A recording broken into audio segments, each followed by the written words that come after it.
8/2025 રોજ રાત્રે 8 વાગ્યાની આસપાસ ધાંગધ્રા શહેરની અંદર આવેલ પિતૃકૃપા જ્વેલર્સની પાસે ચોકની અંદર આ કામના ફરિયાદી કૃષ્ણાબેન ડોટર ઓફ કલ્પેશભાઈ પારેખ તથા તેમના માતાશ્રી જતા હતા। બનાવની અંદર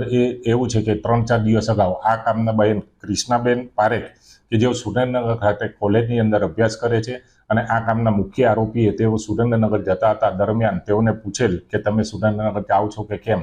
આ બાબતે ફરિયાદી શ્રી કૃષ્ણાબેને તેઓના પિતાશ્રીને જાણ કરેલ અને કલ્પેશભાઈ આ બાબતે તેઓને ઠપકો આપેલ અને ગઈકાલ રાત્રિના 8 વાગ્યાની આસપાસ આ કામના આરોપી ઉદયભાઈ ટોટાલાલ વ્યાસ તથા તેમના ભાઈ પાર્થિવભાઈ ટોટાલાલ વ્યાસ બંને જણાએ ફરિયાદી શ્રી તથા તેની માતા તથા તેના પિતાશ્રી સાથે ઝઘડો કરેલ અને ફરિયાદી કૃષ્ણાબેનના પિતા કલ્પેશભાઈને છરી વડે હુમલો કરી અને મૃત્યુ નિપજાવેલ અને આ દરમિયાન ફરિયાદી શ્રી કૃષ્ણાબેન તથા તેઓના માતા પણ ઈજા પામેલ અને બંનેને સારવાર અર્થે સુરેન્દ્રનગર ખાતે ખસેડેલ। મૃત્યુ પામનાર કલ્પેશભાઈ નાઓની પીએમ કરાવીને આગળની કાર્યવાહી હાથ ધરવામાં આવેલ છે। આ કામના મુખ્ય આરોપી ઉદયભાઈ ટોટાલાલ વ્યાસ તથા તેના સગાભાઈ પાર્થિવભાઈ ટોટાલાલ વ્યાસ બંને આરોપીઓને સિટી પોલીસ સ્ટેશને હાલ